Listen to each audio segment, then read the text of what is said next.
ملکۃ العرب تھی، محل تھا، اور ان کے 90,000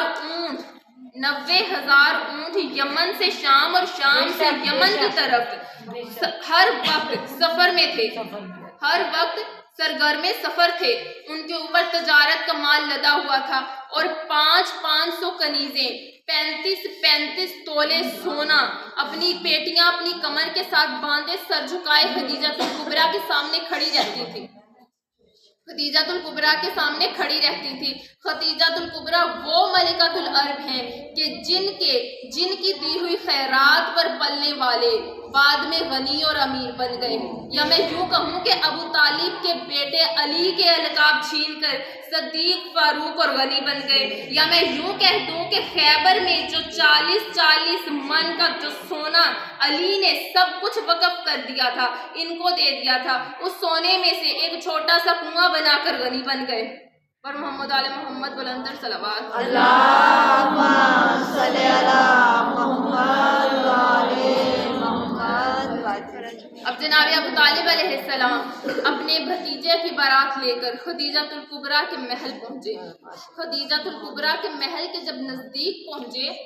تو کیا دیکھا؟ بی بی نے کہا کہ کنیزوں سے پوچھا کہ میں نے تمہیں حکم دیا تھا کہ چادریں نیچے کر دو، پردے لگا دو، تو تم نے کیا کھڑکیوں پہ پردے نہیں لگائے تھے؟ کہا کہ نہیں ملکۃ العرب، ہم نے لگائے تھے، نہیں شہزادی ہم نے لگائے تھے، ہم نے پورے محل کو پردوں سے ڈھک دیا ہے، بند کر دیا ہے کھڑکیوں کو۔ کہا تو پھر یہ روشنی کیسی ہے، یہ اتنی چمک دھمک کیسی ہے؟ کہا کہ یہ آپ کے محمد مصطفیٰ اور ان کے چچا سید، ان کے چچا ابو طالب علیہ السلام، ان کے چچا سردار بطحہ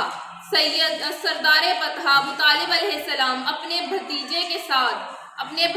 ساتھ اس محل کی طرف آ رہے ہیں۔ یہ ان کا نور ہے۔ اب جن کا نور اتنی دور سے جھلک رہا ہے، اتنی دور سے ان کا نور چمک رہا ہے، آج کے مولوی 4-5 نمازیں پڑھ کر کہتے ہیں کہ اس کا فلاں کا چہرہ نور کی طرح چمک رہا ہے، تو وہ جس کا اتنی دور سے نور چمک رہا تھا، اس کے ایمان پر ابھی بھی شک کرتے ہو؟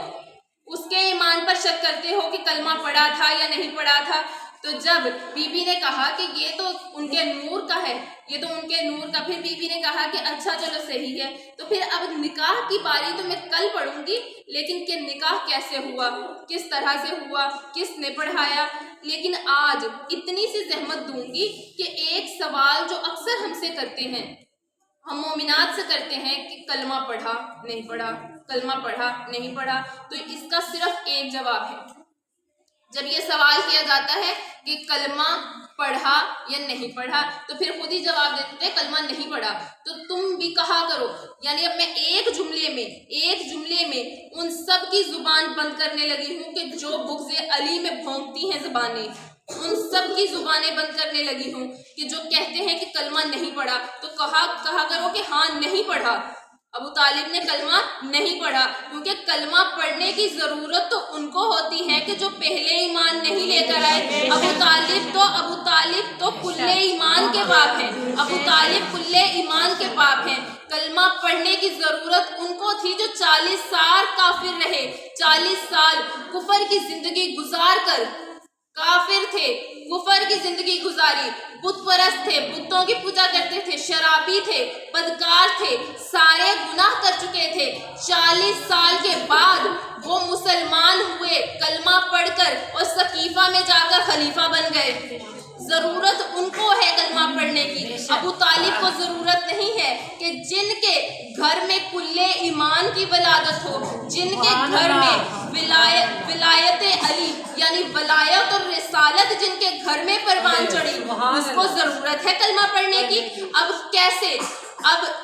میں امانت اگر آپ لوگوں کے پاس ایک مثال دے دوں کہ اگر میں آپ لوگوں کے پاس، آپ میں سے مجمع میں سے کسی ایک کے پاس اپنی یہ ڈائری ہے، معمولی سی ڈائری ہے، میں امانت کے طور پر رکھ کے چلی جاؤں، پکڑا کے چلی جاؤں، اور کہوں کہ کل جب میں مجلس کے لیے آؤں تو مجھے مجلس شروع ہونے سے پہلے یہ میری امانت مجھے واپس کر دینا۔ اب کل جب میں آؤں اور آ کے میں یہاں ممبر پر بیٹھ جاؤں اور ادھر ادھر دیکھتی رہوں، تو آپ لوگ سوال کریں گے کیا دیکھ رہی ہیں، کس کو ڈھونڈ رہی ہیں؟ تو میں بتاؤں گی کہ میں نے ایک لڑکی تھی یہاں بیٹھی ہوئی، میں نے اس کو اپنی ڈائری بطور امانت دی تھی۔ تو آپ لوگ سوال کریں گے کہ کیا اس کے بارے میں آپ جانتی ہیں کیا آپ اس کو پہچانتی ہیں؟ کیا آپ کو پتا ہے کہ وہ ایماندار ہے یا نہیں ہے؟ آپ نے اس کا ایمان تو چیک کر لیا تھا امانت دینے سے پہلے؟ میرے جملوں پر غور کریے گا، امانت دینے سے پہلے اس کا ایمان چیک کر لیا تھا کہ میں کرتی نہیں، میں جانتی تو نہیں،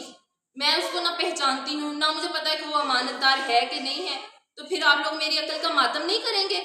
کہ بغیر سوچے سمجھے، بغیر جانے، بغیر اس کی ایمان کی پرکھ رکھتے ہوئے اس کو اپنی ڈائری بطور امانت دے دی؟ حالانکہ یہ ڈائری معمولی سی چیز ہے، اس کی کوئی اہمیت نہیں ہے، یہ بہت معمولی سی چیز، میں اور ڈائری لے سکتی ہوں، یہ معمولی سی شے دینے سے پہلے میں اس کو دیکھوں گی کہ وہ امانت دار ہے کہ نہیں ہے، میری امانت واپس کرے گی یا نہیں کرے گی۔ تو کیا مولویوں نے اللہ کو اپنے سے بھی زیادہ کم عقل سمجھ رکھا ہے کہ جو کہہ دیتے ہیں کہ اللہ نے، جو کہہ دیتے ہیں کہ ابو طالب نے ایمان نہیں لے کر آئے، اسلام قبول نہیں کیا، کلمہ نہیں پڑھا، تو کیا انہوں نے اپنے جیسا سمجھ رکھا ہے؟ جیسے رسول کو کہتے ہیں کہ رسول ہم جیسے، رسول ہم جیسے، رسول ہم جیسے، اس طرح انہوں نے ہمیں کہتے ہیں کہ رسالت کا ہم گھٹا دیتے ہیں، رسالت کی شان ہم گھٹاتے ہیں، ہم رسالت کی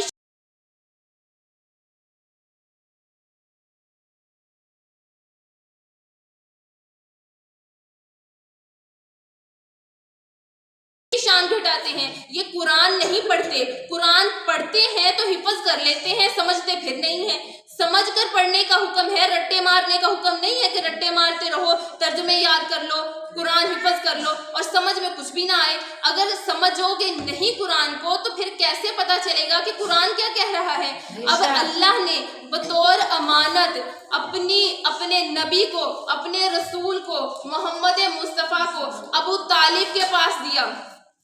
ابو طالب کے پاس بطور امانت رکھا، کیونکہ جب کسی نے سوال کیا کہ جناب ابو طالب سے کہ آپ اتنی حفاظت کیوں کرتے ہیں رسول اللہ کی، آپ اپنے بھتیجے کی اتنی حفاظت کیوں کرتے ہیں، آپ ان کے لیے اتنا ڈر جاتے ہیں کہ جب کوئی بات ہوتی ہے تو آپ ڈر جاتے ہیں، آپ تلوار نکال لیتے ہیں، اتنی حفاظت کیوں ہے آخر؟ تو جناب ابو طالب نے کہا کہ کیا تم نہیں جانتے یہ میرے پاس اللہ کی امانت ہے، یہ میرے پاس اللہ کی امانت ہے، محمد مصطفیٰ کی حفاظت کرنا میرا اولین فریضہ ہے، میرا پہلا فرض ہے محمد مصطفیٰ کی حفاظت کرنا۔ اب جب اللہ نے حفاظت کرنے کے لیے امانت بطور امانت محمد مصطفیٰ جیسا نگینہ، محمد مصطفیٰ جیسا ہیرا، اپنا محبوب اس انسان کو دیا، اس ہستی کو دیا، تو کیا اس کا ایمان چیک نہیں کیا ہوگا؟ ایمان چیک کرنے کے بعد ہی دیا تھا۔ اسی لیے ہم نے کہنا ہے کہ کلمہ نہیں پڑھا، کیونکہ ان میں ایمان کی کمی ہی نہیں تھی۔ کلمہ تو وہ پڑھتے کہ جن میں ایمان کی کمی تھی۔ اور محمد علی محمد صلوات اللہم صلی علی محمد بارے دیگر صلوات اللہم صلی علی محمد نعرے میں مجھے میں نے خود ہی لگوانے، نعرہ تکبیر، اللہ اکبر، نعرہ تکبیر، اللہ اکبر، نعرہ تکبیر، دونوں ہاتھ بلند کر کے کہیں نعرہ تکبیر، اللہ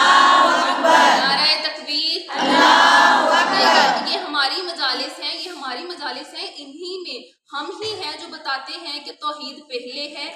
توحید کے بعد رسالت ہے، رسالت کے بعد ولایت ہے، ولایت علی ہے، کیونکہ لوگوں نے تو ہم پہ جھوٹے الزام لگا رکھے ہیں کہ ہم علی کو بڑھا دیتے ہیں۔ پہلے یہ تو بتاؤ کہ ہم علی کو بڑھاتے، ان کی حد کہاں تک ہے؟ پہلے ہمیں حد تو بتاؤ، ہمیں تو آج تک حد ہی نہیں ملی کہ علی کی حد، علی کی شان کی حد، علی کے فضائل کی حد کہاں تک ہے؟ کیونکہ ہم تو رسول کے ایک حدیث پر ہم تو عمل کرتے ہیں کہ جس پہ رسول اللہ نے کہا کہ اے علی اگر پوری کائنات